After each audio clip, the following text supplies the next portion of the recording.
Howdy gamers, it's Leighton here from Leighton Night, the podcast that you're currently listening to in case you accidentally stumbled upon this, in which case I am sorry, but just wanted to let you know that there is a video version of this episode that is up on our Patreon for all tiers.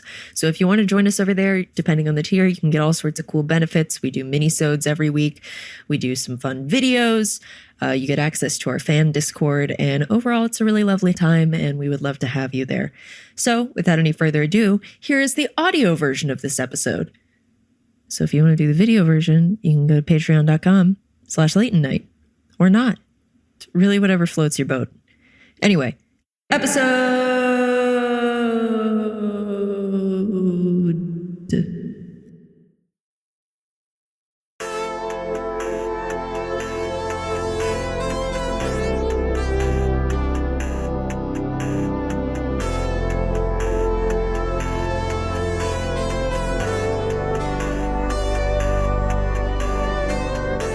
Now, this is an unusual recording for me because I am on vacation right now with my daughter.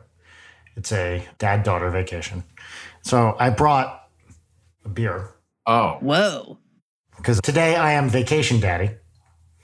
And I am going to start this podcast off by opening up this beer. I'm going to do it into the mic. Ready?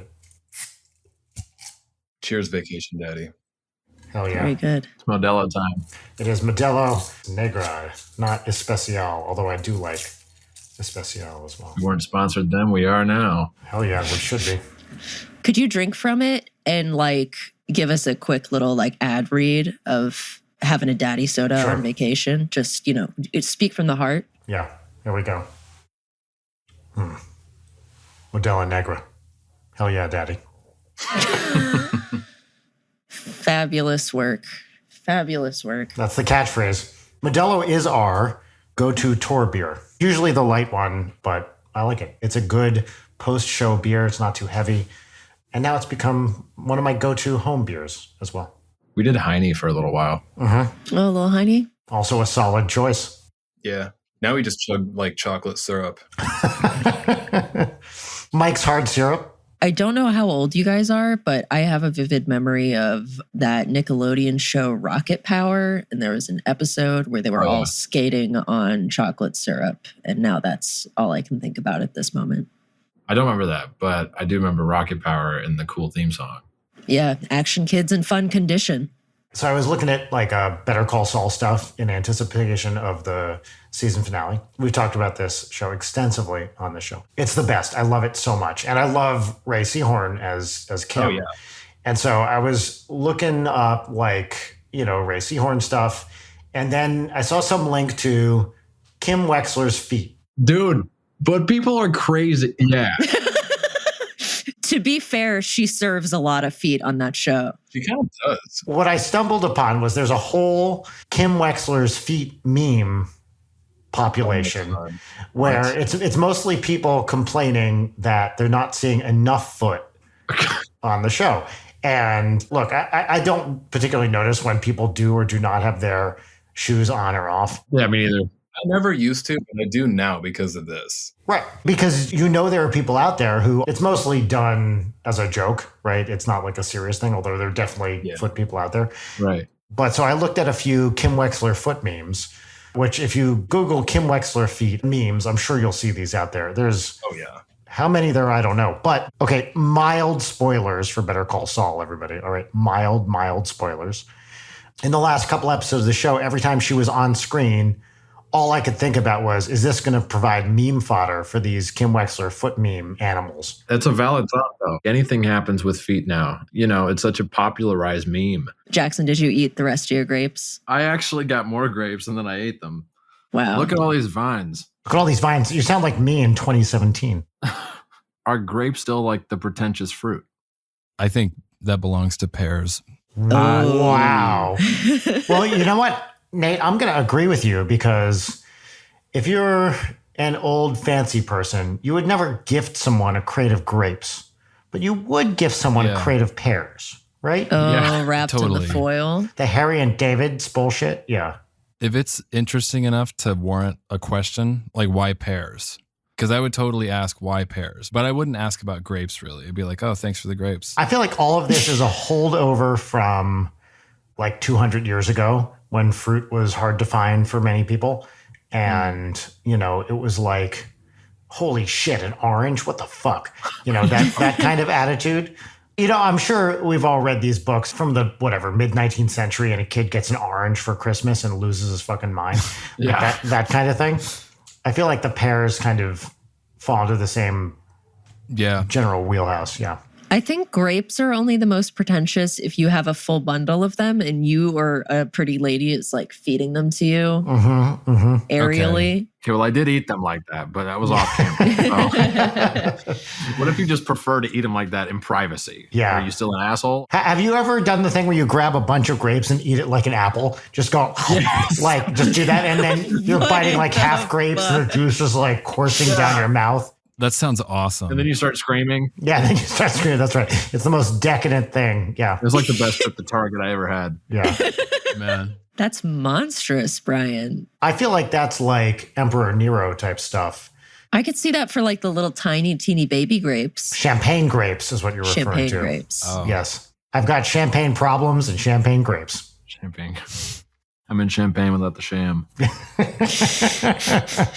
I like that, Jack. Thanks. Is that unique to you or is that from something? Just crazy good at jokes.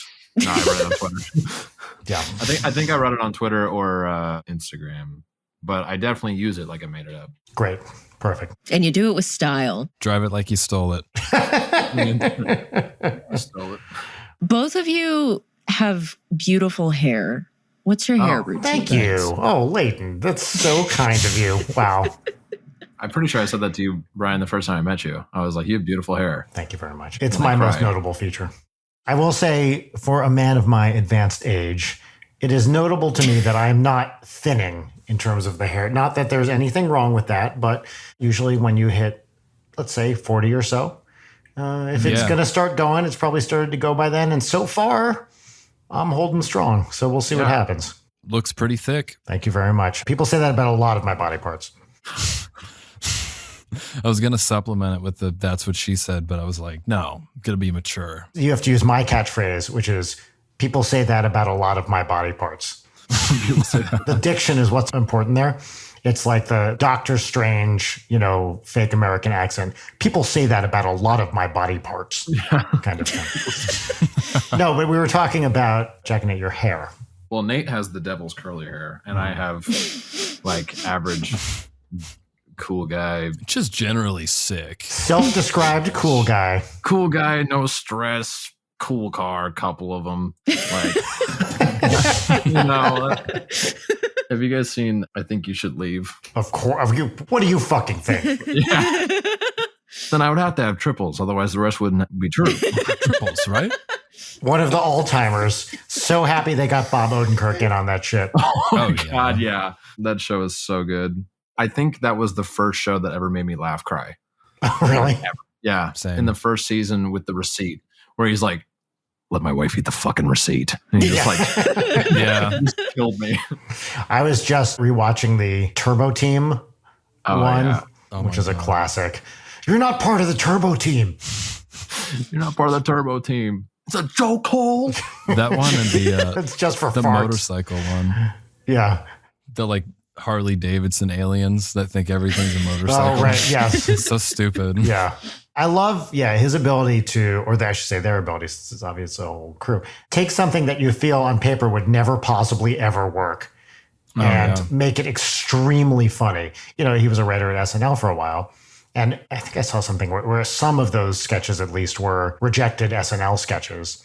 And you can completely see them dying on the vine in a read through where people are like, why? This is not funny. Like, what is funny about this? And then they're like, what's going to be really funny, an incredibly topical thing where we run the exact same joke into the ground for the next 10 minutes. What if we did that? That would be fucking hilarious. It's so honest and specific. Yeah. It's like these real awkward situations that actually happen. That was like my first thought too when I heard about the SNL thing. Because I was like, that makes total sense that these were rejected. There's no way. SNL is the kind of thing, and this isn't always the case, but often if you have a very strong particular voice, and like Julio Torres would be a counterexample, I guess, to this, but it seems like SNL is maybe not the best fit for you personally, right? Definitely So many of those sketches are just so great. And what's really interesting to me too is how they get better with every watch. A lot of them, like you keep picking up on more stuff, and some of the acting is so good that it's just like very specific choices. It just gets better and better and better and better. And that's not really true of all sketch comedy, you know? Totally. And like how they can go from like the one sketch where he's holding the baby and the baby cries and he's like, I used to be a piece of shit. Like that whole thing. And then the end of it hits you so weird because it's like, it's hilarious because they're like doing the sloppy steak bit. Yeah. But then he like looks at a baby on the beach and you feel like this certain way. And I don't feel like anyone could really tap into that, but that. Totally. There's like a lot of pathos, especially the haunted house one. Yeah, that's exactly the one I was just about to say. Exactly the one. Have you guys seen the behind the scenes video for Coffin Flop? There's like a whole article of how they did all of them and, you know, the research that they did to make sure that the coffin flops were as funny as possible of having breakaway bottoms on coffins. I think it's like a Vulture article or something. I didn't rig shit. I didn't fucking do this. Exactly that tone. I think that's why, especially seeing him with Bob Odenkirk, who is one of sketch comedy's other great people at getting mad. You know, Bob Odenkirk saying, God damn it. You know, and then Tim Robinson, come on, I didn't do that. You know, that kind of like petulant sort of bullshit. It's so fun to see the two of them next to each other, but neither of them is tapping into that. There's this potential energy that's trapped between them of people who can get mad really well. Yeah, I feel like Will Arnett would do really well in that show too. 100%. Yep. Yeah. He crushes that vibe. He's the come on, you know. Come on. Yeah, that's better. Wow, Jack, stellar.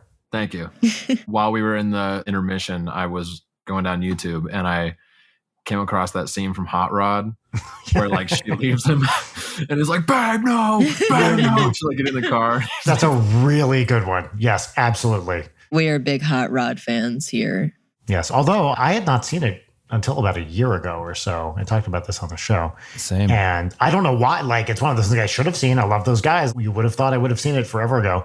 And I knew Leighton liked it a lot. It was just like, you know, trying to find something to watch some night. And I was like, okay, fucking let's do it. And I was enthralled. Had the same reaction. It took Nate and I how long? We were just late to the party because like it always got brought up to us. We were like, oh yeah, I got to watch it. You know, like when you say, oh yeah, I got to watch that like 11 times and you're like, I'm probably never going to watch it now. Yeah, it turns 100%. into sort of like a fuck you of like, yeah, exactly. Now I'm really not going to watch it. Now I'm going to wait 5 years. It is a fuck you in like the weirdest sense because like you don't necessarily mean it like that, but it is. And yeah, just late to the party. And then I finally watched it and I was like, I'm an idiot. I know. The surest way to get me not to watch something is to have someone recommend it to me. Because then I'll just be like, I guess no, come on. Well, and then they start talking about it. And then you're like, oh, cool. I know like the gist of it now. Right.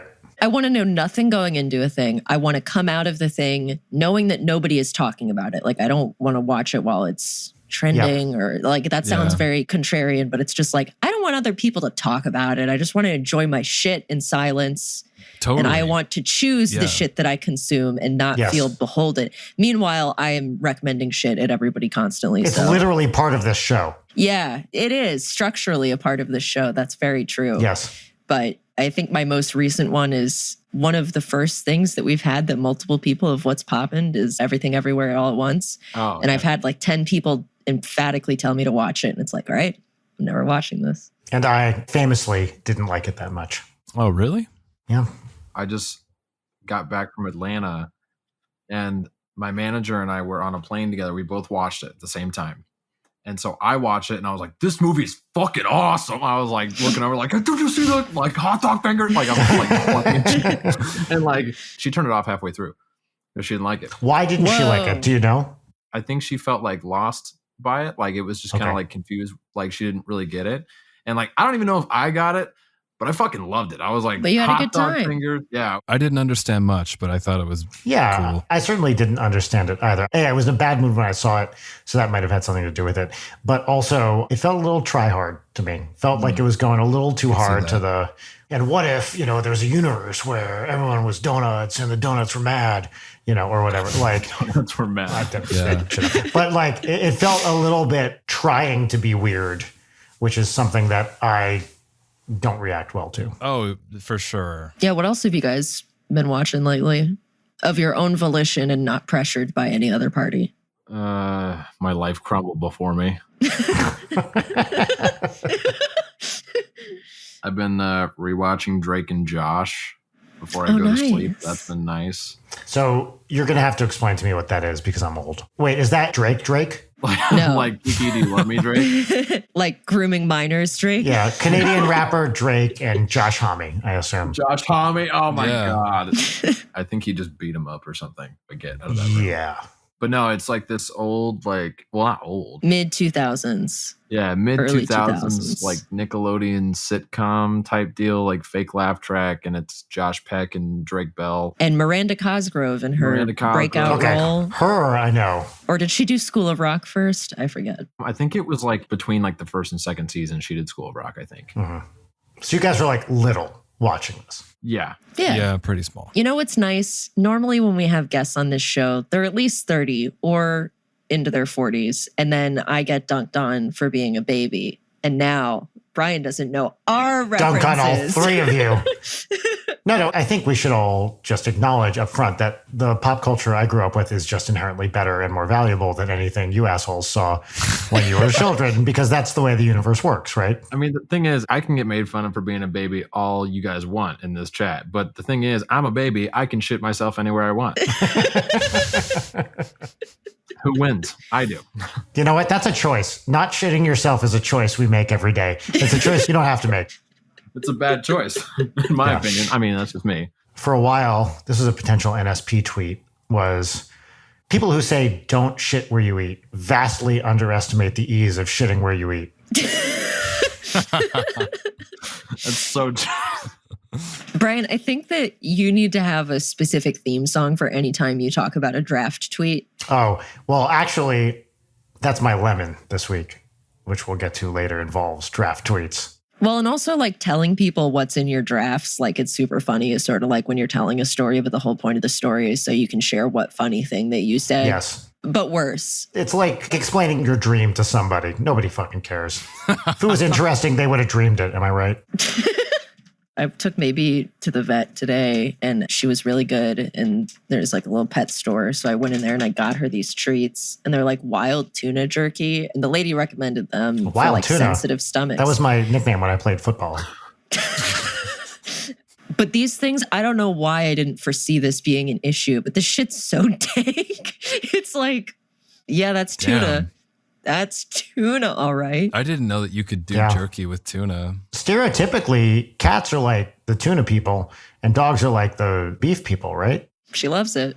Well, she's got her sensitive stomach. So I was like, what are sensitive dog treats? Can you say sensitive with that stank on it again, please? Sensitive. There we go. I like that a lot. I'm very sensitive. Wild tuna. Why did that just kill me? I just imagine you like running around the field and the other coach is like, it's wild tuna, get his ass. He's not on the team. There are like four guys like chasing you and you're like juking the shit out of them. If your image of me playing football involves me moving quickly or indeed at all, or being on the field for any length of time, then you are vastly overestimating how much field time I got. Yeah, that's why they called you wild tuna, because you're wrapped in plastic laying on a bed of rice. Oh my God.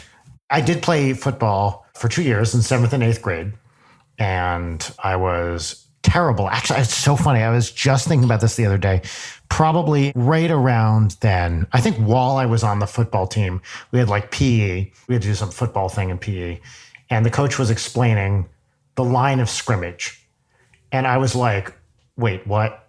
So there's like this invisible line and I'm just supposed to know where it is. And he was like, yeah, it's like where the ball starts. And I didn't get it. And he ridiculed me in front of everyone else in the class. And yet I played football, quote unquote, played football anyway, because it seemed like the thing to do for me. Why, I couldn't tell you. What is the line of scrimmage? Well, you're asking the wrong guy there. It's where the ball starts? It's where the ball lands. I think it's where it starts. I don't remember. But as I recall, it's like, okay, so here's the football field. And the ball starts somewhere, and then there's an imaginary horizontal line that goes across the field, and that's where you measure things from, maybe. Mm-hmm. So if you got to get 10 yards down the field, that's the starting point. Although, asterisk, I don't know what I'm talking about because this is a sports thing. So don't take me seriously. That's a chunky. Yeah. I made the game. Yeah, I was bad at football. I played for 2 years, quote unquote, played. I think I was on the field maybe for 20 minutes total. And then showed up to the first day of football practice in 9th grade and immediately got ridiculed by a different coach and was like, fuck this, I'm out. And then moved to something closer to my speed, which is to say math. When I was in the 5th grade, we would go out on recess and play football, like in this big field. In Arizona or where? In Arizona, yeah. So like after we'd fight like 16 Gila monsters to get out there. It's pronounced Gila monsters. Sorry, Gila monsters. Oh, thank you. So we were like playing football one time. I throw a bunch of people like, kids like bumping into each other and shit. And like the last time I ever played football, I was playing quarterback, all-star, could have gone pro. Of course. And then threw the ball. As soon as I threw the ball, this kid in my class, who remained nameless, obviously, pushed me. No, come on. Name. Shame. Lucas Boom. pushed me. I really just wanted a first name. Jarek, bleep the last name out there. No, dox him for this I don't horrible give a shit shit. committed Yeah, 20 years ago. My fucking life. So he pushed me, and I fell backwards, like arms up, like Naruto, but like backwards, and just broke both my hands. Oh no. Oh my So I God. get up and I'm like, I'm good. I'm fine. It's whatever. And like we go inside and like, Yep, gotta say all that, the girls yeah. are like, is he okay? And they're like, he's fine. And they're like, thank God. And so I get back in class and I'm like, oh, I'm kind of thirsty. Pick up my water bottle in my backpack and I'm like trying to open it, but my hand is like fucking bionicle. I'm like, You tried to use your broken. and I'm like looking up at my limp 5th grade hand. teacher and he's like, you okay? I'm like, no, I don't think so. Like, I'm like trying to open this and he's like, yeah, just go to the nurse. And there wasn't like upfront fuckery afoot with my hands. It was just like they weren't purple yet, basically. And so I was just kind of holding them like weird. And so I go to the nurse and she calls my mom. My mom shows up, bless her heart. And she's like, come on, we're going to the hospital right now. And she like takes me to the hospital and then I get... Wait, okay, dive into this mom impression a little bit more. Okay, so our mom, we're pretty tight with our mom. And so we're going on tour. We leave on Tuesday, a week from today. Short little tour. And my mom's like, well, I was reading, I was on Facebook and they were talking about alligators in Florida. And they're not just in the lakes. They walk on the sidewalks and they're there at night. That's when they come out. And if you go by the ocean, Jackson, I'm serious. Don't laugh. I'm serious. Jackson, they're sharks. I was like, Mom, what the fuck you think we're doing in Florida? Like, I'm not going lake jumping in Florida. Like, we're not playing like a swamp. Like, we're playing a venue. Like, it's fine. If anything, like, it's more likely that we get like, I don't know, carjacked in Florida than like an alligator attacks me. Like, she thinks we're going to Florida to fight alligators. And she's like, you guys are not taking this seriously enough. You did not even bring spray. Gator spray. Yep, you got a gator spray, of course. Yeah. We had a whole conversation last night about bears. It was my dad's birthday last night. So we were like all eating dinner and we're talking. And she's like, if you see a bear, like, because I'll go hammock with my friends. Did you, wait, sorry. Did you use hammock as a verb just now? You go hammock? Yeah. What does that mean? You go and you set up a hammock and then you just chill? I just chill. Great. Yeah. Okay, cool. Continue. Like I said, I'm a pretty chill guy, Yeah. Just kind of chill. Cool guy. Cool, chill guy. Yeah. I up there in my hammock, throwing my cigarette butts on the ground. On bears. Yeah. Yeah. Make sure my plastic's everywhere when They I love leave. it. Yeah, that's right. If you're not leaving more than you brought in, you're doing it wrong. Right? Exactly. You got to give nature something to fight back against. Otherwise, it won't get stronger. Yeah. That's how I like to live. Dangerously and like an asshole. But yeah, so like we'll go up there and she's like, you gotta look out for mountain lions. Do you know what to do if a mountain lion sees you? Do you know what to do? I was on TikTok and this lady got followed by a mountain lion. Oh, a mountain lineman. I like that. A mountain lineman. And then we started talking about the difference between like grizzly bears and black bears. And Nate and I were like, well, black bears are like generally afraid of you. They say like if it's a black bear, then you should fight back. Oh, really? Yeah, if you're able-bodied. Because they're smaller, right? Yeah, but the grizzly bear stuff is like lay down and just Accept your fate. just become the bear's bitch and act like you're dead, pretty much. Yeah. But like the thing is, if she says anything about a bear and you're like, well, like we're not really going to see bear, or like you try and relieve the situation, she takes it as like, they're going to go fight a fucking bear. And they're not listening to me. And like, it's like a whole thing. And so today I got home from work and she sent me this thing and she's like, sent me like a video of a black bear. She's like, that's not as big as a dog. Like, that's all it said. It said that like baby bears were like about as big as a dog. Yeah, last night I was like, black bears are the size, if you could imagine like a really, really big dog. Like me. Yeah. Big dog, wild tuna. That's right. Classic alpha. Wild tuna. Classic alpha. That's a classic wild tuna moment right there. Okay, get ready. We're only half an hour in. Oh, man. But okay, finish the hand story. Oh, yeah. So I got both my hands broken, right? I went to the hospital and they're like, yep, you broke your fucking hands. So I broke my wrist on this hand and then I broke like my like this part on this hand. And so I had a cast here and a splint here. The reason I got a splint was so I could still play guitar, which was stupid. I probably shouldn't have done that. So like 2 weeks later, I'm back at school. My hands are like all bundled up. I'm like Edward Scissorhands, but like there's no danger. If anything, I'm just like the least dangerous person. And I'm walking around out in the field, like not running, not doing anything, like just kind of by myself. And then I stepped in a fucking hole. I don't know who dug the hole for what. It was at least 4.5 inches. And I like stepped in the hole and my ankle like twisted so far that when like that cartilage, like that snaps your ankle back into place. When it did, it over snapped it. I broke my fucking ankle like 2 weeks later. And so I'm just like, I have one leg. That's it. Fucking idiot. That's when you just go for 4 out of 4 on appendages. Yeah, just that's like, right. Someone else fucked me up on this one. Yeah, just misery the other one. So funny. So this one you were like 11 or something at the time. Yeah, I think I was 11. Wow. Rough time. Speaking of rough times, everybody, this is Late Night. Brian Wecht. Over here we have Leighton Gray. Hello, that's me. Mystery guests. Would you care to introduce yourselves? But first, I would ask you to pick a moniker similar to Wild Tuna with which to identify yourselves. Oh, wow. I know that it's hard to come up with something that alpha. Like a fun nickname kind of thing. Okay. Nate, you want to go first? Wow. Dick move. Sexy turkey. Sexy turkey. Cool. My name is Jackson Diesel Vanderpaul. Great. I didn't know we were doing those. That's cool.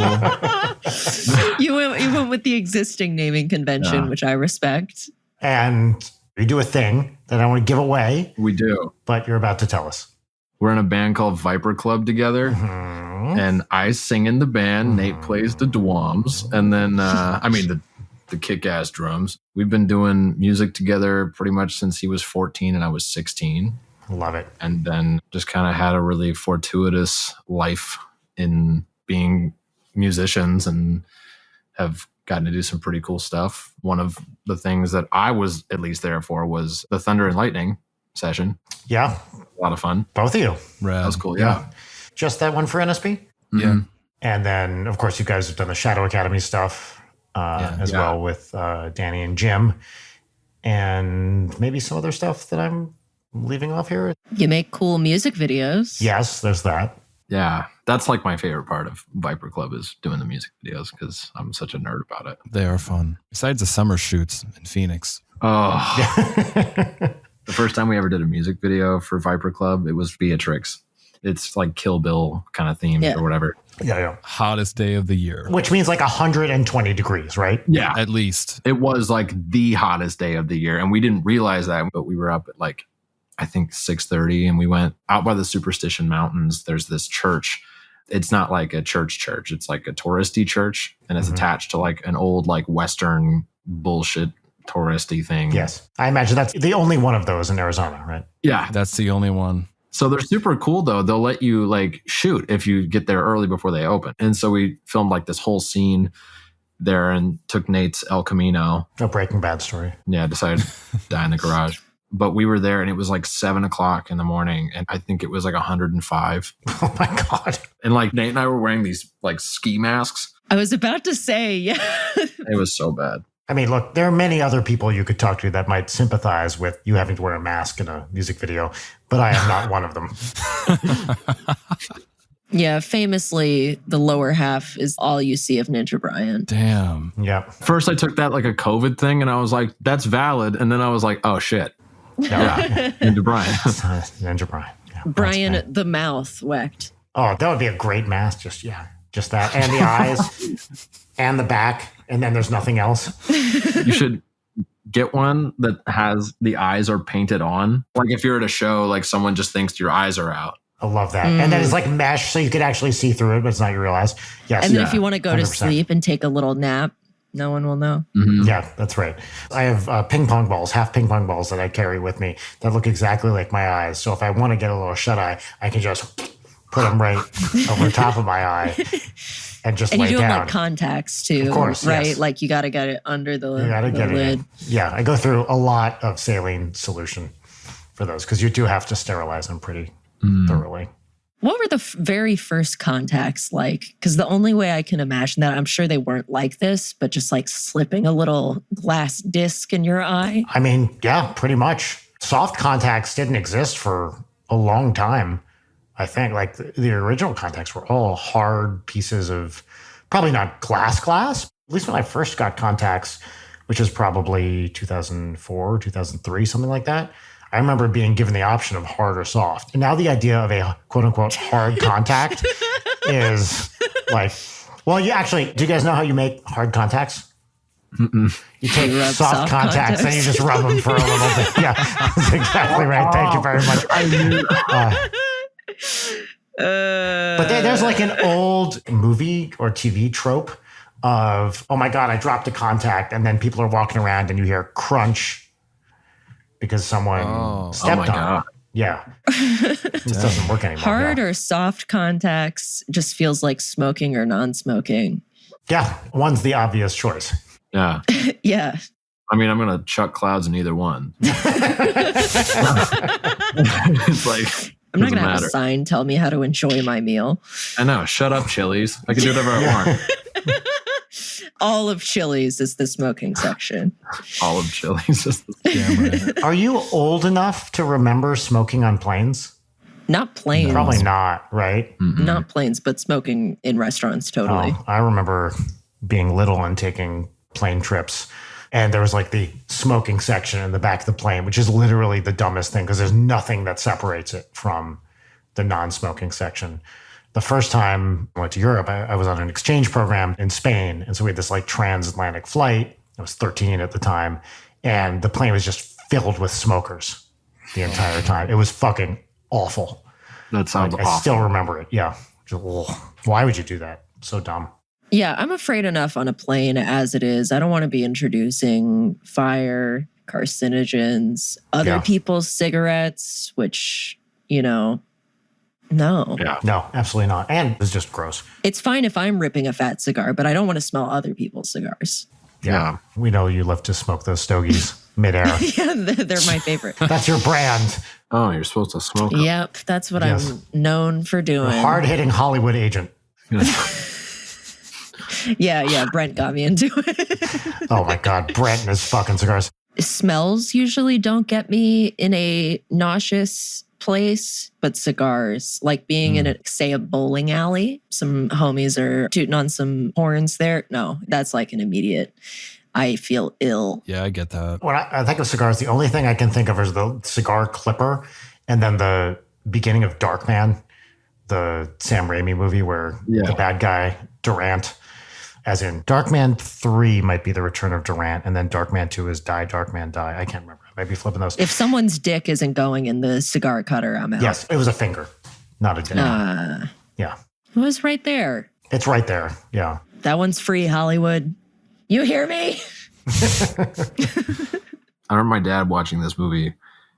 I still don't remember the name of it when I was a kid, but I walked by the TV at the exact moment that this guy was like hand behind the back. Finger in the cigar cut. Yeah. Oh, yeah. What is that? I know Yeah. what you're talking about. Oh my God. This like scarred me as I'm a going child. to Google this. Could be a Mission Impossible, but I could also be very movie wrong. finger cut off cigar cutter. It is Mission Impossible 2. That's it. Hey. Yeah. Oh, Very Oh, nice. wait, hold on. The second Google hit. Most popular movies and TV shows tagged with keyword finger in cigar cutter. Stranger Things Chapter 4 and Cobra Kai. And that's it. What? Come the fuck on. I'm seeing a recency bias here. Yeah, come on. This is dumb. Did you guys ever watch Cobra Kai? Yeah, I loved it.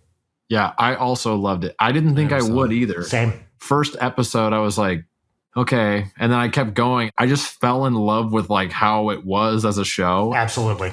Okay, so the scene where Danny, he's at the ice rink, like after the hockey game, and those guys are like, hey, fuck you, and then breaking out of hell by Airborne plays and just beats the hell out. I'm like, why is this so cool? Dude, that is exactly the right question. Why is this so cool? Because it would be the easiest thing in the world to make that dumb. To be fair, it's not like a brilliant show, but it doesn't feel generally forced, right? Yeah. Like they took this fucking thing from the 80s, which by the way, I was like a huge Karate Kid fan. I was from New Jersey, like Daniel LaRusso, and now I've moved to Los Angeles, like Daniel LaRusso. Yeah. Dang. I used to do karate in grade school, like Daniel LaRusso. I was terrible at it and a complete disaster, unlike Daniel LaRusso. So that's where the similarities end. But anyway, when Karate Kid came out, I was like taking karate lessons in New Jersey.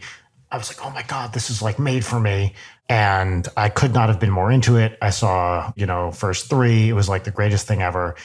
So them bringing it back. Now, I haven't watched this movie in probably 30 years, maybe more. But I was like, hey, how subtle could it be? I'm probably going to kind of remember the bullet points. But I was just so impressed. It was funny. It's great to see Ralph Macchio, William Zabka, all of these original guys that are back. Just great, start to finish. Yeah. I love how it makes you question the validity of the Miyagi-Do. Yes, completely.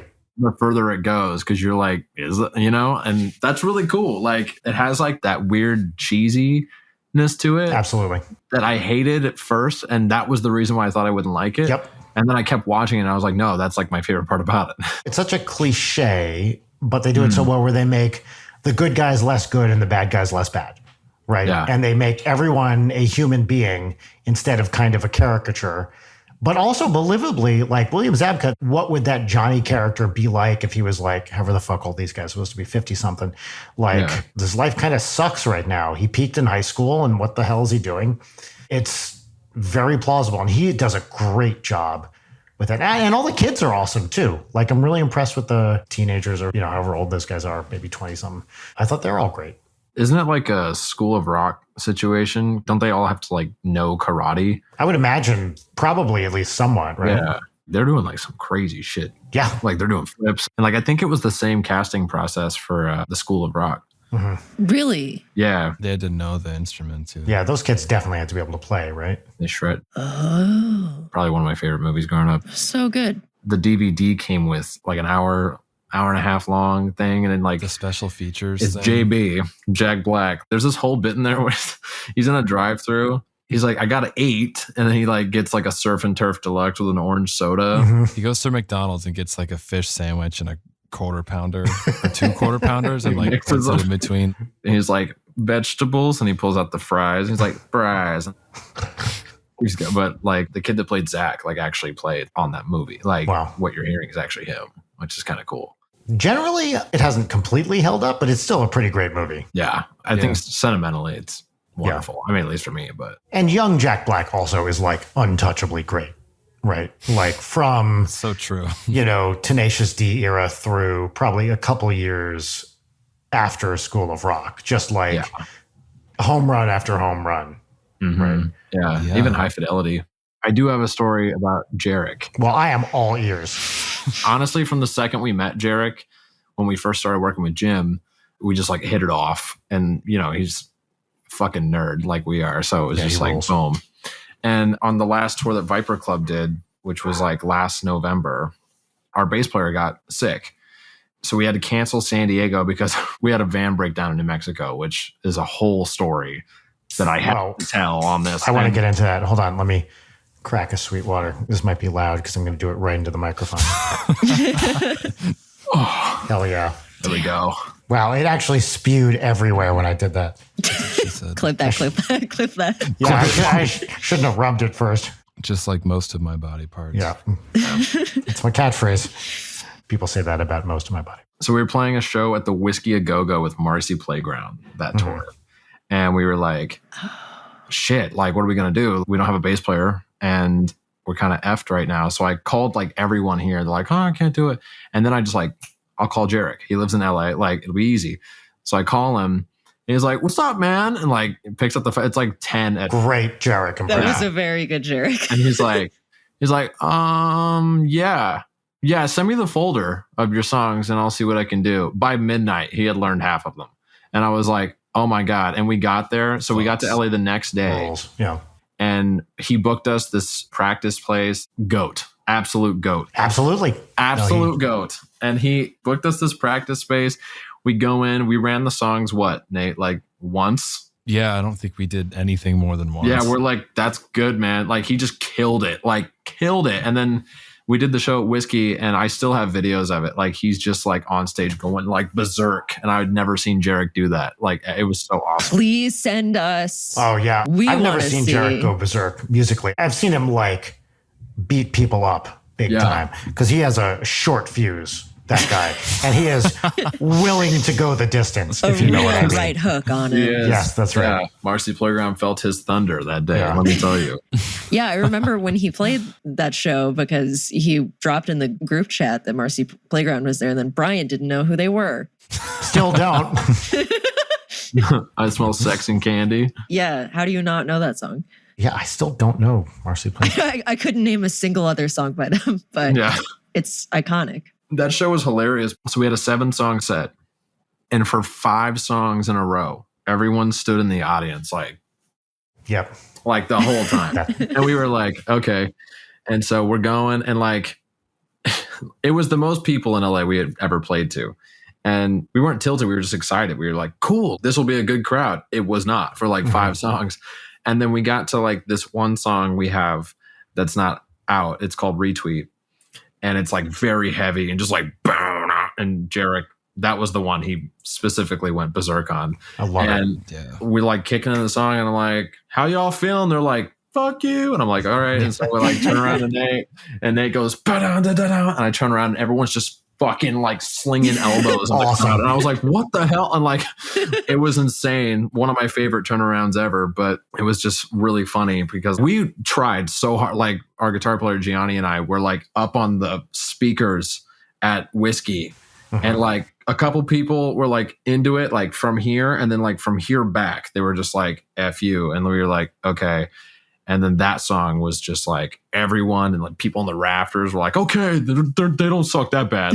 We were committed though, because we weren't staying the night. We were driving back that night. So we were like, we got to make this happen. We got to make it happen. Marcy Playground folks, nice or total assholes? Be honest. We never met them. Never met them. So upstairs, there's the green room. It's above, and there's 2 like artist rooms for like the little shits, you know? Yep. And then they have like the big one for like the headline.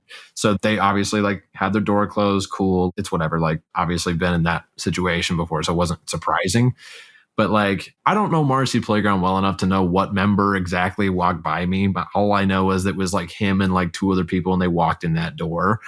And so they walk up, and like, I didn't really, again, know it was anyone from Marcy Playground. And I was like, hey man, what's up? And he's like, okay. And he's like,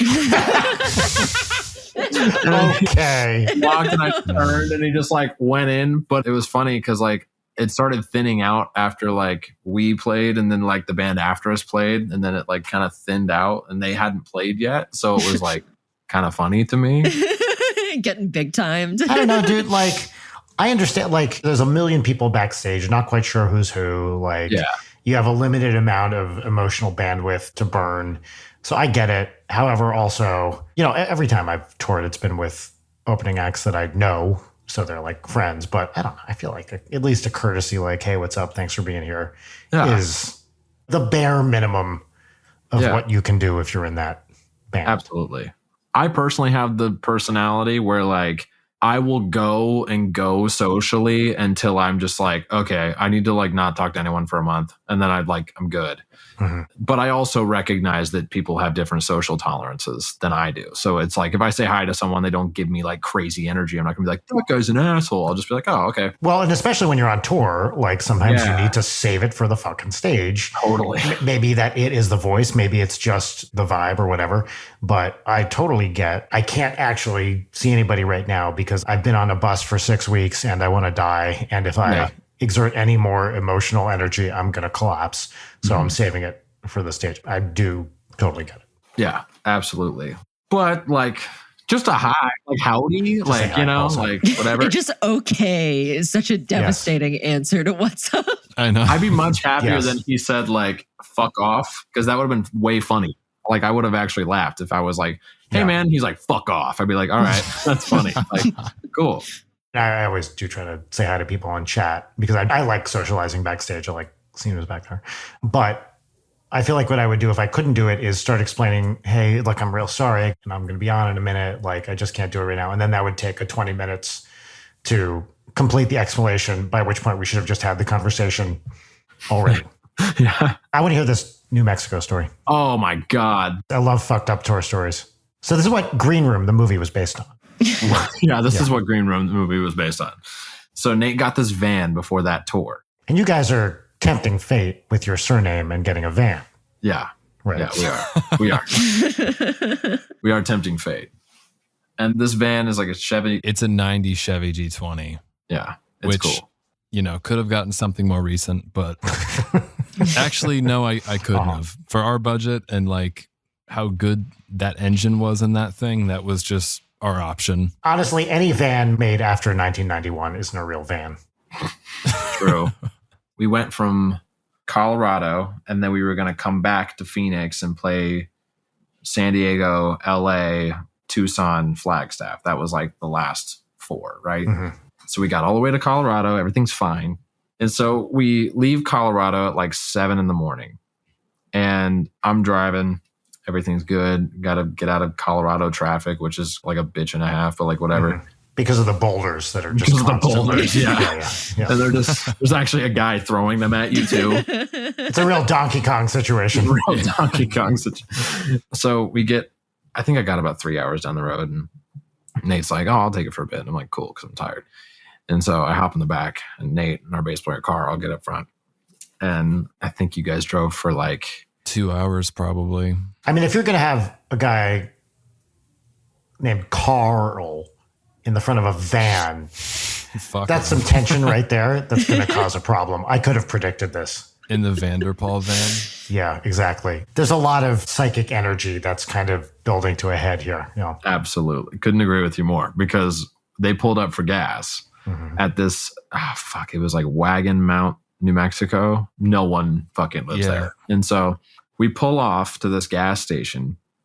We get gas. Everyone goes inside, like shit's all over the walls, and then we come back out. And so after we all get back in the van, Nate's like, all right, let's keep it going. And he starts up the van. It's like, that's what I said. Exactly. Yeah. I could tell. Yeah. Let's keep it going. Won't go. Right. And we're like, what the hell's going on? Maybe it's a battery issue. Let's like wait it out for a sec. Like, won't go. We're like, what the fuck? And so at this point, we start freaking out. I'm like, I have no idea what the fuck to do. And wait, you have a show that night, like you're heading towards the next show? We were heading to San Diego from there. We were going to stop in Phoenix because we had one day off, which is the drive day we were on. So go home. Go home, yeah. And then we go to San Diego and finish the tour up. So not knowing what the fuck to do. So I walk in the gas station and I'm like, hey, do you guys have like a phone number for like a tow company or something? And this one lady is like, yeah. They're like, I'll get that for you. And this other guy that works there is like, no, don't fucking use them. They're going to charge you up the ass. And I was like, okay, well, who else do I use? He's like, I don't know, but don't use fucking them. And I was like, you're not helping. Helpful, like, bro. Yeah. And I was like pissed and flustered. So I literally looked at him and I was like, you're not helping me at all. And then he was like, well, I'm just trying to save you a couple bucks. I was like, I'm just trying to get home. Like, not to mention, no phone service. Yeah, zero. Right, nothing. Of course. Couldn't send a text because, you know, like new phones, like as soon as you don't have like 5G, it just doesn't work. I think we had like 3G. That's how bad that was. We couldn't even make a phone call. That reminds me of a Josh Gondelman joke/tweet, which was, quote, "The only 5G I'm interested in is a ghost." So I've always good. really liked. Anyway. Yeah, that's a great one. I might have said more than 5Gs when I said that, because I'm sure someone's counting.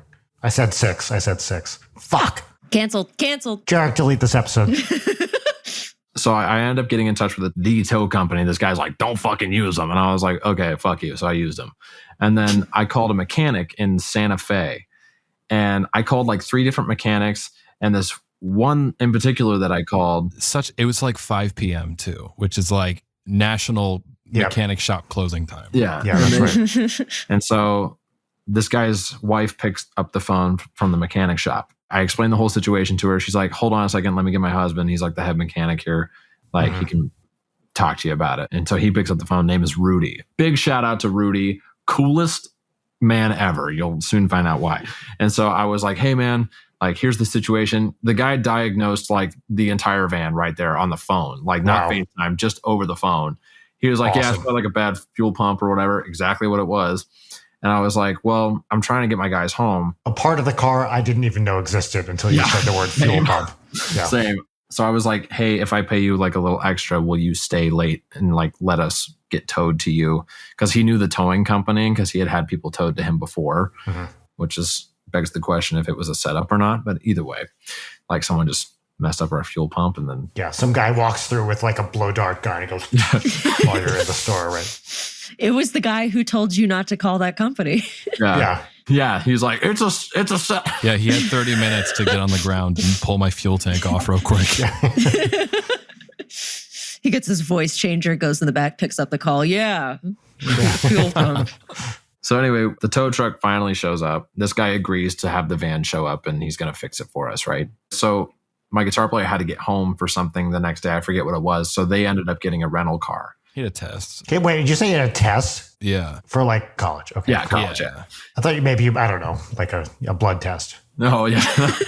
If you're late to the blood test, they take all of your blood. Then they just put a bunch of tested positive for things in there just to spite you. Okay, tow truck driver shows up. He gets out. Gangly dude. And he's like, I only have room for 2 of you. And we were like, what? And he's like, I'm just playing with you. Yes. Yeah. So he goes inside. Hell yes. His name is Stan. We all pile in. I'm sitting up in the front. That wasn't even the first thing he said, though. The first thing he said, because I walked up to him, I was like, hey, how's it going, man? And he's like, hell of a lot better than you. And he put his like hands on his hips and started laughing at us. He's like, y'all just out here. You don't know where you are. Awesome. This is straight up the first 20 minutes of a horror movie. Yeah. Just wait till we start driving. It got even worse. And so I sit up front with him and like the van is on top. The guys are crunched back there like sardines. And so before he even throws that shit in reverse, he gets like the vanity mirror and he pulls down a pack of orange slices, like the candy. And he looks over and is like, y'all like orange slices? And we're like, no, we're good, man. He's like, all right, and just puts them down and starts shoveling orange slices in his mouth. And so he like throws it in reverse. We start going down the highway. So the tow truck caps out at 85. Yeah. This man was going 85 and a half. The needles, the meter was like going like this. The whole way. And as we're driving like through the twisty mountains of New Mexico, he's like, yeah, I actually just dropped off about 35 pounds of weed down there in Pueblo, Colorado. You guys want to try my weed? It's really good shit. He's in the middle of the lanes. He's like driving over the yellow line. It's like a 2-lane highway. He's trying to sell us weed. And it's a 2-hour drive to Santa Fe. He's like, I mean, that's what they say when they try Stan's weed. They're like, that's some good shit. They say it every time they try it. Why wasn't Smokey and the Bandit about a weed delivery instead of a fucking Coors delivery? It's called Smokey. Right? That should have been a truck full of weed. Totally. This man would have driven the fucking truck, man. Yeah. So he dropped off like pounds and pounds of weed like everywhere. The whole time he's trying to get us to like buy weed from him. He's talking about like the quality of his product. Yeah. And he's like, well, you know, you can go to a dispensary and they're going to charge you up the ass, put all that tax on there, all that bullshit. I'll get you the same price, but I'll get you better weed. And I was like, you are not cutting me a deal. Like you just said you charge me more for like the same thing. Can I pause you for just a moment, Jack? Your voice work has been stellar Oh, thank you. I love the entire impressions. episode. Like, really great. Keep it going. Thank you. I grew up mimicking the TV. So he's like, yeah, it's good. Oh, shit. Hold on a minute. And then like he pulls up his phone, puts on the dashboard. He's like, my girlfriend's calling me. And then like his click. Her name is Babe in his phone. It was a FaceTime. It wasn't even a phone call. It was a FaceTime. Answers the FaceTime. While driving. Yeah. He doesn't have like a phone stand. He's just like holding it. Like that. The whole time. He's like, I got a band back here. Check them out. Yeah. Just stuck his phone like right in my face too. And I was like, hi, babe. Yeah. What'd he say? He's like, I just met the love of my life. And she's like kind of a freak about it. But, and like just talking up his wife and shit. And I was like, are you trying to like pawn that off? Got confusing at a point because I was like, do you want me to buy the weed or like take your wife to Red Lobster? I'm confused. Do you remember the steaks? What was he talking about with the steaks? Oh my God. Yeah. Thank you. I forgot about that. So like in the midst of him talking about weed and his wife or whatever, he's like, oh, down there at that rest stop, they got this steak. I think it's like a 16-ounce sirloin. It's down there. It's good. Hold on. At the rest stop. At the rest stop. Yeah. And he like pulls out his phone. He's like, hold on a minute. And he's driving and he starts going like this. He's like, he goes through his camera roll. Two-handing it, like going down the highway, 85, needle is flipping out, and he's like driving with his knees at this point. And then he like does the thing where he like shows me the picture, and he like he like does like while I'm like, I got it, I'm fine. It's a steak. It's a picture of a steak. It's a steak, and it was the shittiest picture of a steak I've ever seen in my life. Like it was so bad. It looked like he took the picture on his DS. Yeah. Like for real. So bad. Like, and I was like, that looks pretty good. And he's like, these guys want to get a look at it. And he's like, getting like whole band, like, look at my steak. Oh my God. He's like, oh, and they got these mashed potatoes they put with it, and they're so good. And I was like, okay. And he's like, you got to see the picture of the mashed potatoes. And then he like goes through this man just like took a picture like of his full meal. I remember this moment too, because whenever he started talking about like the sides and stuff, he had other pictures of the sides. And I remember like that's when I looked at the road and he's in the middle of both of the lanes. There's like a car like slowing down behind us because they don't know what's going to happen. And as he's trying to scroll through, he shifts the steering wheel to his knees and then he grabs another pack of orange slices and he's trying to open it with like one hand in his teeth while he has the phone. Oh my God. Just insanity. This man is insane. And then, so we finally get to where we're going. Rudy comes out.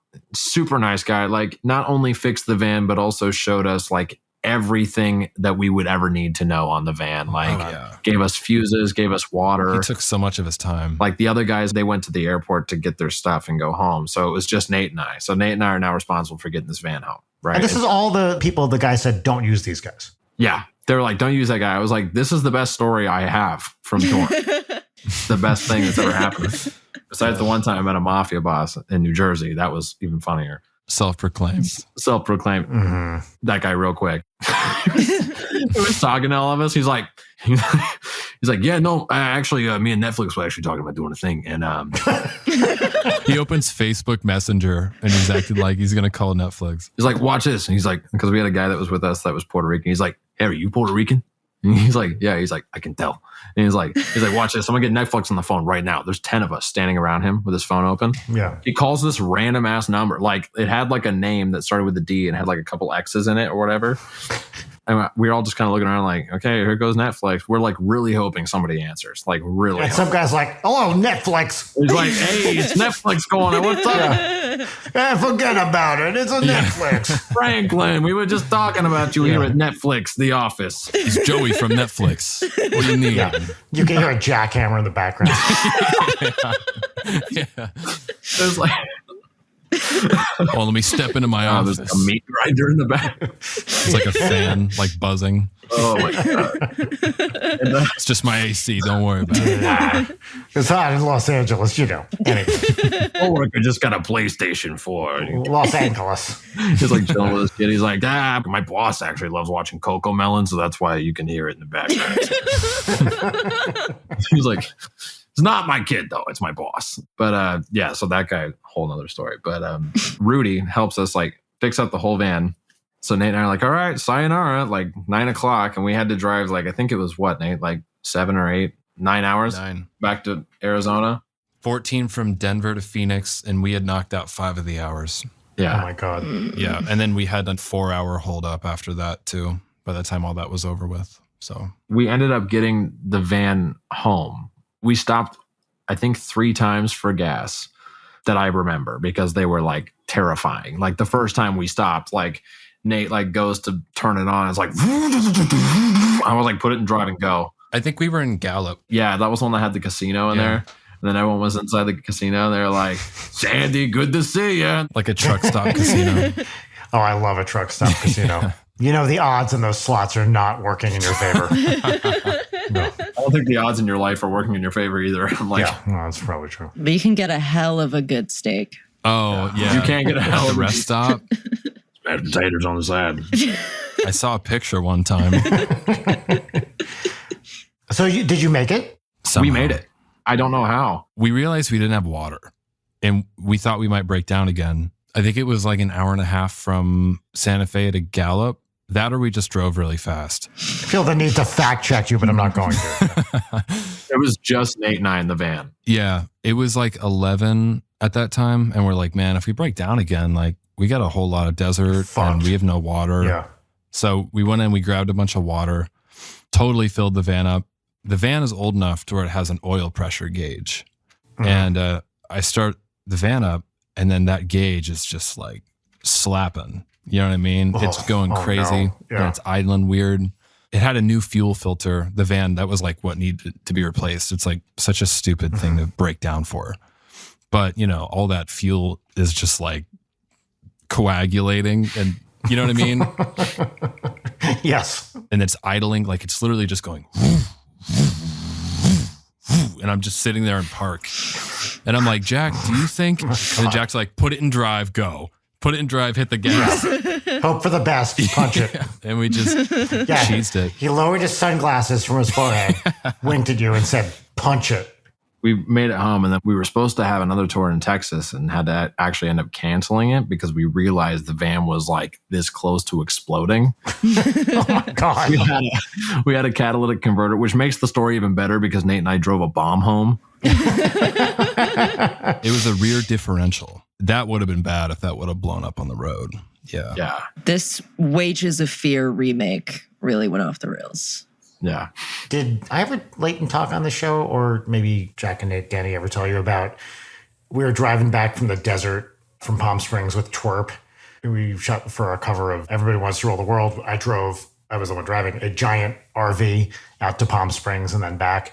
And on the way back, we're like driving. It's dusk/night. I can't quite remember. It wasn't completely dark. Traffic is kind of stopped and we see a car pulled off on the road on fire. That's us. Wow. And we were like, uh-oh.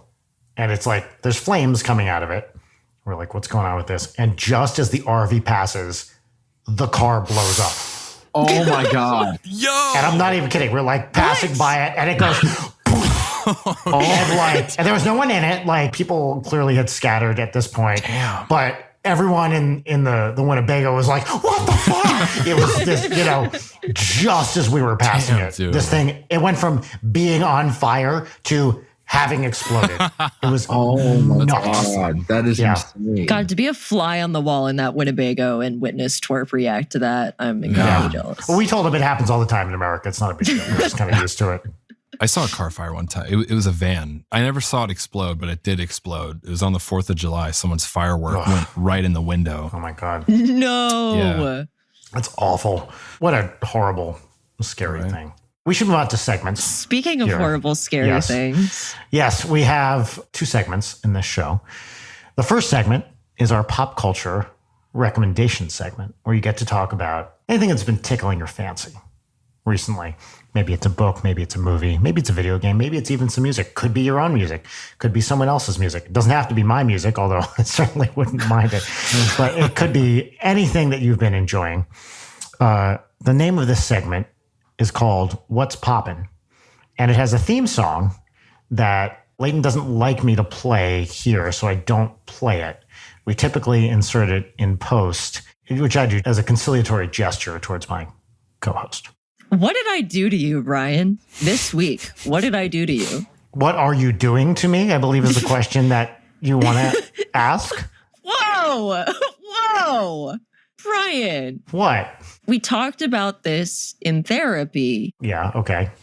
I don't acknowledge that we go to therapy, by the way. I acknowledge that we are in the same room for an hour once a week, but I wouldn't call it therapy. I'm bringing this recording to Dr. F. Are you fucking kidding me? She's going to lose her goddamn mind. She's going to be on my side for once. Quote unquote Dr. F. I haven't seen any degrees. As an alpha male, I have no idea what you're talking about. That's right. Alphas don't go to therapy. No. Alphas just get over it. This episode sponsored by BetterHelp. Now, are we actually in therapy? I guess the listeners will just have to figure it out for themselves. Based on our dynamic on this show. Yes. So here's the theme song. Okay. Great. Should I try playing it in this new version? Zencaster updated and it's scaring me. I think Dr. F would be really excited if you played it for them. Yeah. I think it would be big progress. We're going to try it. We're going to try to actually play it. Here we go. What's poppin'? What's poppin'? Oh, it didn't play the giant fart sound at the end that we always put there. It's like a real juicy, wet one, too.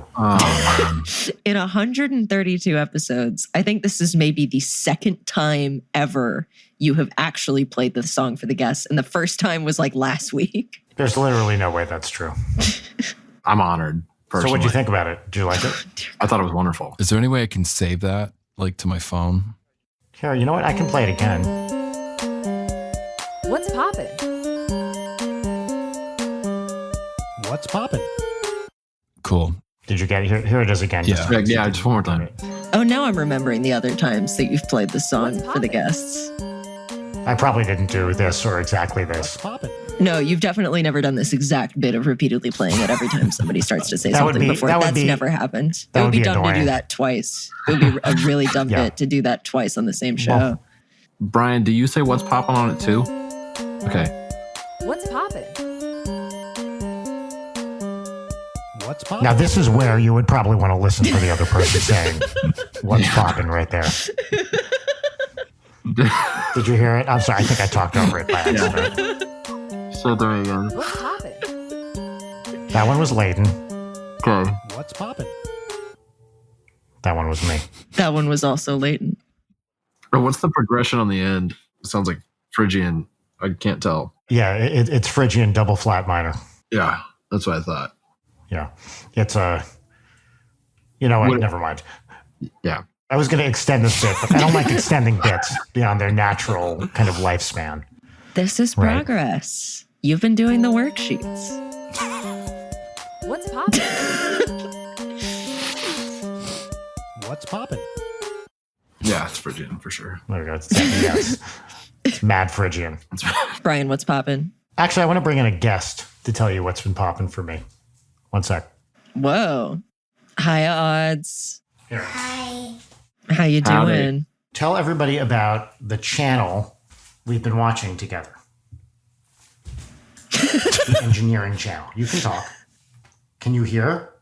Talk. What? What channel? Oh, Mark Rowe. You can't talk about this? Why? Can you just tell everyone about what a fun channel it is? You really don't want to. Okay, you can go. Audrey, I love you. All right. Bye, Audrey. You cannot me. What? You cannot me. Why didn't you want to say anything? I just don't. Okay. Oh. Well, that failed. Way to exploit your child for content, Brian. Well, I was going to have her describe a very popular YouTube channel, which I didn't know about, that she and I have been watching together, which is Mark Rober's engineering channel. This guy's like 20-something million subscribers. He's hugely popular. I'd never heard of him before. He's the guy who did Squirrel Maze and Glitter Bomb, for package thieves and stuff like that. Oh, gotcha. So I don't know anything about this dude except that she found like an interesting looking video, which I watched a few moments of to verify that it was child friendly.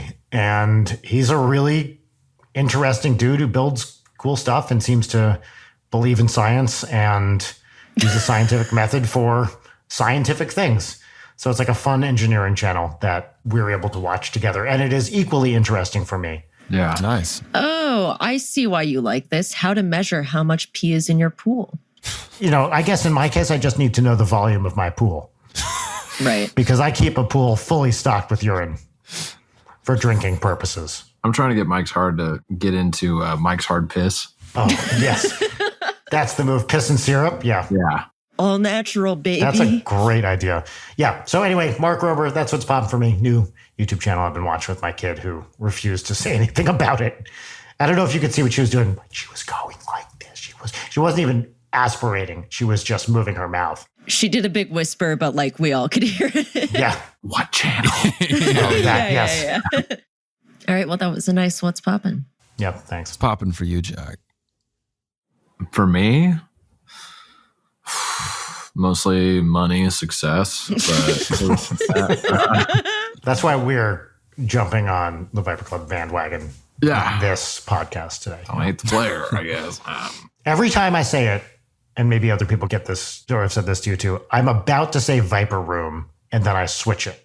We've had a lot of people be like, "Oh, your band's called Viper Room," and then after I beat the shit out of them, I'm like, Yes. "No, it's Viper Club." Well, that's why I didn't say it. That's why I didn't say it. Because I have to preserve what's up here. Right? No, and I'm not good at fighting at all. So Well, I'm really good at it. I know that's why I wouldn't even attempt it. Yeah, you wouldn't. I I'd didn't fucking try.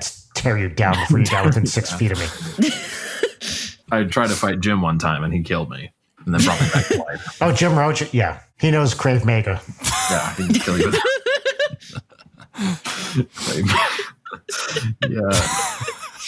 What's popping for me? Been listening to a lot of BTS lately. Talk about BTS. I don't think we've ever had anyone what's pop a BTS. Okay, admittedly, I do like the song Butter. I think it's a heater, personally. Mhm. I like everything musically. Pretty much same. I'll listen to like Petrol Girls, and then I'll listen to like BTS, you know. Petrol Girls actually is a really cool riot punk band. They have this one song called Touch Me Again. It's just like, it's very cool, like feminist punk music. Like it's very sick. Rad. Girl boss. Yeah, it's so fucking cool. But like BTS is very interesting to me because it's like, it's What's poppin'? like, I like how many people know it's a plant. What's That's just poppin'? wild to me. Like that works like that. And they have like that little like snow globy thing. Mhm. I'm not a snow globy thing. I like one song, guys. Okay. Did you say that as a joke originally? Well, yeah, I did. Okay. We try not to do bits or jokes on the show, so if you could keep it more serious. We're pretty serious. Yeah. I thought I was doing really well for like the first hour and a half. And then I feel like the wheels just came off. I'm sorry. I'm not going to address that one way or the other. Yeah. Fuck. Now I'm nervous. Here, I have something I can do to, what do you think? What's poppin'? What's poppin'? What's poppin'? I've been replaying Spider-Man PS4 quite a bit. What's poppin'? Oh, really? Yeah. I have a hot take about the game.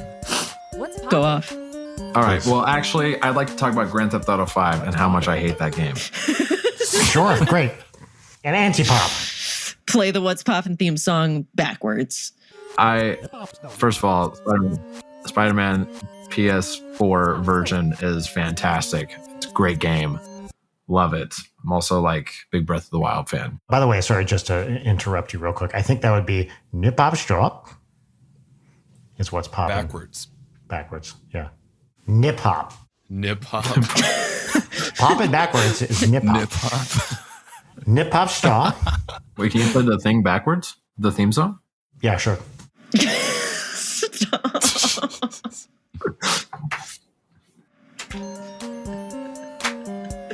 What's poppin'? What's poppin'? Oh my God. You go to patreon.com/late night for more Now fun that's video humor. visual Oh, hell yeah. gags. Why do you hate Grand Theft Auto 5? I think it's an awful like game. Like the three protagonist thing does not work. Personally, it just gets very like dry. They ended up with three very lackluster plot lines rather than just having like one really good character and just having a really good plot. I feel like it's all like very visual and showy and just like we made this awesome kind of not really open world game and like blah, blah, blah. And I'm a big hater on Grand Theft Auto 5, so I could go on about that. But Me too, kind of. I'm playing a lot of Spider-Man PS4. That's what's popping to me. Cool. Fuck yeah. Nate, what's poppin'? Guitar Hero 2 for PlayStation 2. That's what's popping. Oh, shit. Yeah. Look at that. Hell A real yes. musician is popping a Guitar Hero. Talk to us. I've been practicing.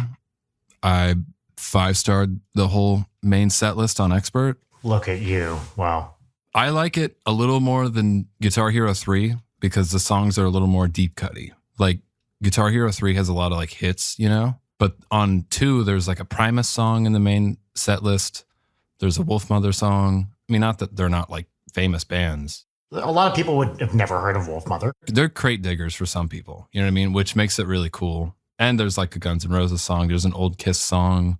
There's a Pretender song on there. Sorry, I have to interrupt real quick. I heard John Worster of The Best Show, one of my favorite things, recently describe Kiss. Tom Sharpling, the host, was like, Worster has the best Kiss description. Get in here and say it. And he described Kiss as, these guys are literal superheroes, some of whom are from outer space, and yet all their songs are about their girlfriends being mad at them. Which I thought was amazing. Second only to, and I wish I could remember whose description of Kiss this was a bunch of Jews dressed as monsters, which is also accurate and fun. Did you guys ever play the Guitar Hero Nintendo DS game that had the attachment? On tour? Yeah. Because I remember That was the fucking best. Are You Gonna Be My Girl was on that one. And then I would rock out a little too hard. And then the problem with that game, there was one glaring issue with that game. That the buttons were the only peripheral. And then they gave you like another stylus that was shaped like a pick. And then you'd plug the buttons into the Game Boy cartridge thing on the bottom. And then you had like a hand strap. But if you got a little too into it, like if it just barely disconnected the thing from the Game Boy cartridge, it would pause the game. And then you couldn't just like resume it. You had to literally restart the game. Oh, that sucks. Wow. That's a design It was flaw. so bad. I don't think that ever happened to me, but I was rocking out hard to No Doubt Spiderwebs though, which is like the longest. It had a cool set list. OK Go. That's right. I remember that being in the ad. It did? Really? Yeah. Yeah. Oh, that's surprising to me. Oh. That had a really like cool like alt set list, I remember. Now I want to buy the little thingy because I still have my original OG DS. Oh, shit. You should. Honestly, Guitar Hero, I feel like it's so good. It's probably not, or maybe it's not. I don't know enough about this. I think it's legit good. I feel like it's really good for like my brain because like I'll take a break throughout the day and just like play a couple songs. It's so like stimulating. I don't know. I used to do that all the time. Same thing with guitar or Rock Band too. Like just take a break, play a couple of them. Seriously? Yeah, for sure. Absolutely. When I was still an academic, a couple days I might be working at home, like doing calculations or whatever, and just be like, oh, I got to get my mind out of math for a minute. And I'd go just do a couple Guitar Hero That's literally me right now. songs. And it was awesome. Yeah. It's math, baby. That's so cool. There was DLC for Guitar Hero on tour? What? Fuck? Yeah, Guitar Hero on tour decades. 2 had DLC as well. No. What you're thinking of, they had TLC songs on there. No script. I thought that one was going to land harder than I did. Layton, what's popping? What's poppin' for me, continuing my theme for perhaps the third week in a row of dead baby content. DBC. What's poppin' for me is a book called Dance with the Devil by David Bagby. I'm really giggly now, which is the worst thing for me to describe. Click. Sorry, I clicked it twice and it stopped. There we go. You know that documentary that's considered like the saddest documentary of all time, Dear Zachary? Have any of you seen Dear Zachary? No. Okay, sick. Don't watch it, especially not you, Brian. But I didn't realize that it was based on a memoir/book. I don't even want to talk about what this is about. Okay, don't. All right. It's sad. It's one of the most infuriating true crime cases. And anytime people go on Reddit and they're like, hey, ask Reddit, what's the saddest movie of all time? The top comment is always Dear Zachary. Anyway, this book written by the father of... Oh, no.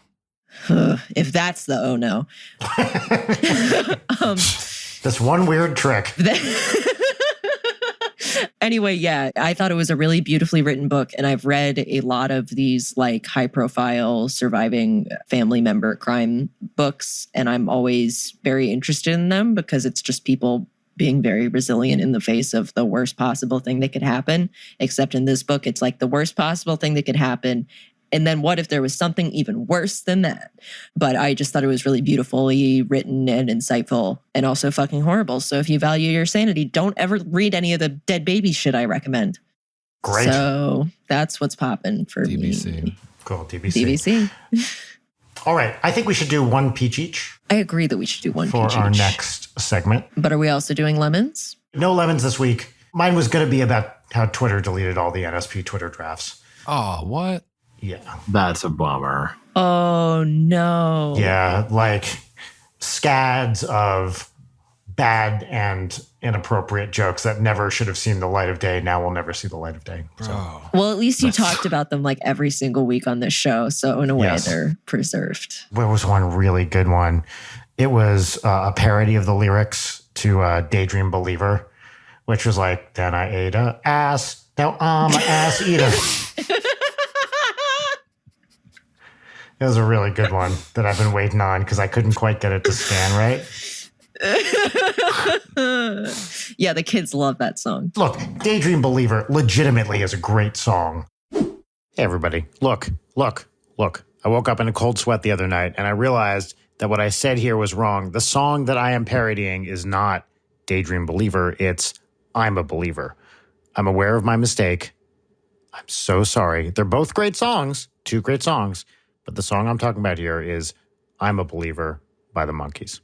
It is. I'm not saying that it's not. I'm just saying that I don't see it blowing up on TikTok. So No, that's true.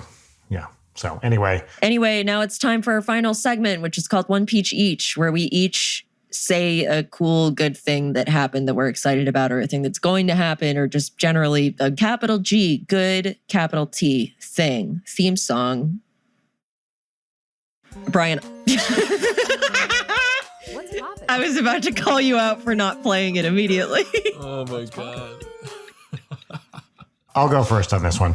Go ahead. My peach this week is I'm on a dad-daughter trip with my daughter who refused to speak into the microphone earlier. We're in Carlsbad, which is a little town just north of San Diego. By the time this episode comes out, we will be back home. But we are having a great time. I took her to Legoland. Do you guys know what NAMM is? NAMM? Yeah. Yeah. Okay. Yeah.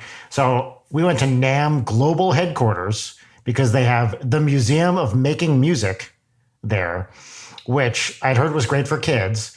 And it turns out it's got like a bunch of like instruments out there that you can just fucking play. And Wow. Audrey played a harp guitar. Do you know what one of those is? No. I know. I'd never heard of this before. Here. Whoa. Oh, Oh, yeah. I've seen that. I'd never seen one of these before. So it has 6 additional strings, which I guess are pre-tuned. I didn't see any way of adjusting the pitch. So they're just attached to this longer part of the neck, or it's like a different thing or something. And you could fucking play one. So Audrey just like went to town on That's rad. all. They had banjo, mandolin, a tongue drum, which I'd never heard of before, which looks like a big M&M. And they had a little like scratch table. She did some scratching. It was awesome. And I got to talk to a bunch of people that worked at the NAMM Museum who were, guess what? Old white guys. It was great. I did learn about Don Lewis and the Live Electronic Orchestra. Just Google this right now. Don Lewis Live Electronic Orchestra. Lewis is Lewis. Holy shit. Yeah, exactly. There Oh, it that's is. cool. So this guy pre-MIDI like sets up this massive thing so he can do like these crazy solo I haven't even heard this thing go, but they had it there. Whoa, like that Skeletron looking fucker? All of it. Whoa. Oh, A damn. lot of different shit going on. I love a man who loves a Dremel. I'm seeing Dremels featured There's prominently a in lot some of of these shit images. happening there. Yeah, I have to listen to this thing because I don't know what it sounds like. So we went to the NAMM Museum. The front desk is shaped like a grand piano, of course.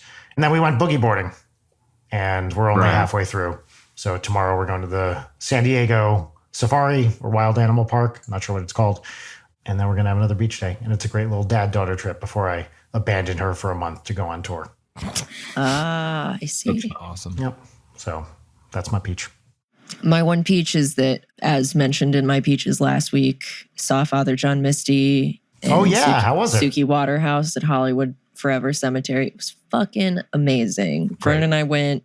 We got some wine. We got some cheese. We got some chocolate. We smoked weed after nervously asking a lady if there was any appropriate place to smoke. And she was just like, yeah, wherever. which I felt horrible about, considering it's a cemetery. Yeah. And so we went and found a nice little like area next to a water feature with like a little mausoleum on an island, and we smoked weed. Yeah. And then stepped over and we're like, oh, we just smoked weed on Johnny Ramone's grave. I know exactly what you're talking about. Yep. Damn. But then we realized, like, we took a step over and was like, oh, who's this next one? Oh, Chris Cornell. Yeah. And then, like, next step, Ann Yelkin. Oh, God. It's all right there. Yeah. Yeah. So that spot, I feel like it's what Johnny would have wanted. That's right. But it was a great show. Father John Misty is such an incredible showman. And also he like played a 5-song encore. He was like, oh, we're early. I'll just like keep going. And it was just a great, great show. That rules. Wow. So that's my peach. Right. Nice. I guess I'll go next. I am buying a new guitar. Ooh. It's a 90s Fender Jagstang. It's kind of the only cool thing I got going on right now, to be honest. But I'm really excited about it. So, what color is it? It's red. Ah. Yeah. It's this sweet guitar. Awesome. Yeah. Oh, that's sexy. I'm looking at pictures of it. It's called a Jagstang. Jagstang, yeah. Kurt Cobain designed it with Fender. My Google search is turning up a little local music store called Guitar Center that looks like it might be in stock at here. Number of strings, 6. Hell yeah, bro. Love it. Love it. 6 of them. I plan on getting all 6 of them. Oh, you definitely should. If they only give you 4 or 5, definitely take it back and say, hey guys, like there should have been 6. Yeah, they try to pull that stuff all the time, save money on strings by not giving you all of them. Don't let it happen. Well, I saw it up to 5 in the warranty. So that's right. Yeah. The F string is usually not covered. Oh, all right. Thanks for the tip. That's what I do. Pro to pro. Jack. Oh, I'm about to hit 600K on TikTok. Look at you. Whoa. That's awesome. It's been a work in progress for a while. So that's very impressive. I'm going to follow you right now. What TikTok of yours popped off the most? I have one with 11.3 million views. Holy shit, dude. That's awesome. What'd you do in it? It's very particular humor, but it's like mental health emo, like kind of cringe a little bit. What's your TikTok? It's Jackie BC. Mental health emo cringe is my brand. So. Oh, follow back. Oh my God. Now I'm mortified. Oh my God. You've committed a cardinal faux pas. Wow. Oh yeah. I saw you on my FYP and I was like, oh shit, Brian's on here. Yep. And I followed you. You never followed me back. Well, and that's actually why I just did. Podcast today. I posted nothing to TikTok for a year.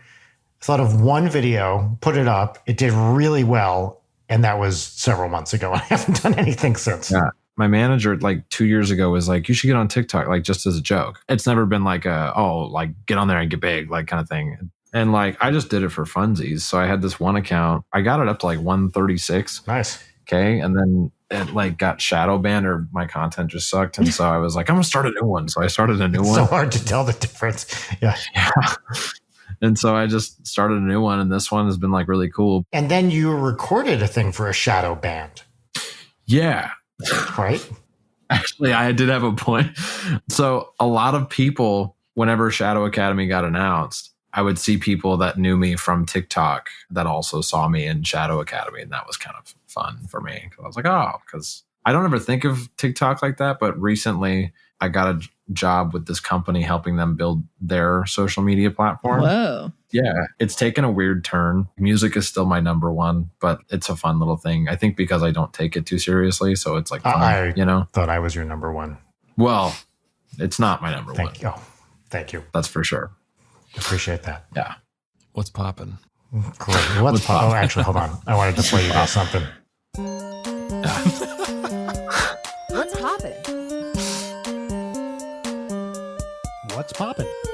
Man. Just great. There's a song that reminds me of? Is it? That Is it this one? Oh, I know what it reminds me of. Poppin'? What does it remind you of? I am number one, villain number one. Holy shit. I don't know that song. It's from Lazy Town. yeah, that's it. I don't know what that is. It's got some sick ska horns in it, bro. Mm. That's what the What's Poppin' theme needs. Also, if anybody at home wants to make the I Am Number One What's Poppin' theme remix, please. Well, but Please. I'll add to the what's poppin', a guitar just playing upbeats and then some ska horns. That's Oh, I can't take this half measure. I won't stand for it. And we can have it needs to someone- be all the way. Someone in the background going, pop it up, pop it up, pop it up, pop it up. Yeah. Great. Fuck this show. I'm so glad we're at the end of this episode so I don't have to deal with you, Brian, until next week in Dr. F's office for our court mandated anger management. First of all, I'd like to know what court you're referring to. But also, again, I don't recognize therapy. This is why it's court mandated, Brian. I appreciate, Jack, Nate, any guests that I can actually have fun with instead of the usual bullshit I phone in every week. I appreciate the opportunity. You only like it when you can be mean to people I'm not, no, and no, waste no. their time. I like it when I let people have a good time together with me. Yeah.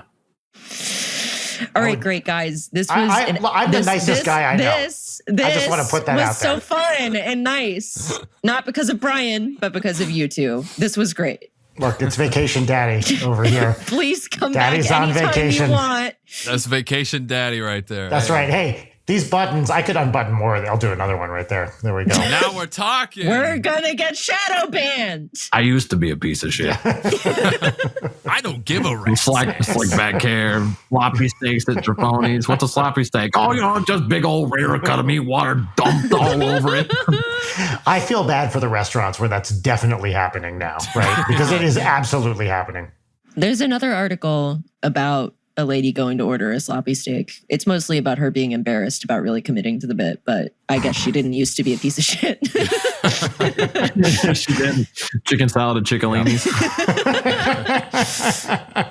No, this is pushback. Oh, great. Yeah, guys, thanks. If people want to find you, You can find our band, Viper Club Band, on Instagram. You can listen to our music and then go in our comment section on YouTube and tell us fucking sucks. It's like legitimately, you guys are great. Obviously, Thanks. we've worked together. And look, I don't work with people generally, not always. So there are a few exceptions to this, whose stuff I don't like. So the question Fair. is, are you the exception and I'm not telling you, or is Leighton? I kind of like the ride I'm of just not calling knowing. Dr. F. Fuck you. I'm being honest. You guys rule. Your music's awesome. Thank you. I absolutely love it. Incredible musicians and super great guys. Dang. Thank you, man. I appreciate it. You too. You've always been like a dad to me, Because of how hard I fucked your mom. Bam. Oh, I knew it. As soon as I said that, I just knew I had opened the fucking garage door. I had to do it. God damn. That actually, no, sorry. Yeah, sorry to bring this up at the end of an episode, but I have a philosophical question that I've been curious about. Which is the better scenario? The most acceptable? That when your parents had sex and made you, they came really hard or not at all? Which would you prefer? Came hard as shit. Honestly. Yeah. Exactly, right? See, that to me sounds like the obvious answer. I mean, unless if I had one purpose, if I was born to put stickers on mailers or something, I would just appreciate the transactional approach of there we go, Yep. kind of the end, high five maybe. I like to think that I came from a climax, not a minimum. Oh, there we go. See, thank you. A Climaximum. By the way, Climaximum is an awesome band name. Someone better takes that. Leighton, what's your answer to this question? My answer to this question is I was grown in a petri dish, Great. but those cells were coming hard. That's what they do. Yeah. Came so hard, they just kept splitting in half, right? Damn. Yeah, they don't even have genitalia. It's just cloacas for days. Fuck yeah. Cloacas for days. I love it. Okay, great. That's the fucking episode. I don't know. See you. Okay. So, bye. Epic. Bye. Play the What's Yeah. Poppin' theme, Brian. I lost it. Late Night is produced by Brian Wecht, Leighton Gray, and Jarek Centeno. Follow us on Twitter at Leighton Night, on Instagram at Leighton_Night, or email us at leightonnight@gmail.com.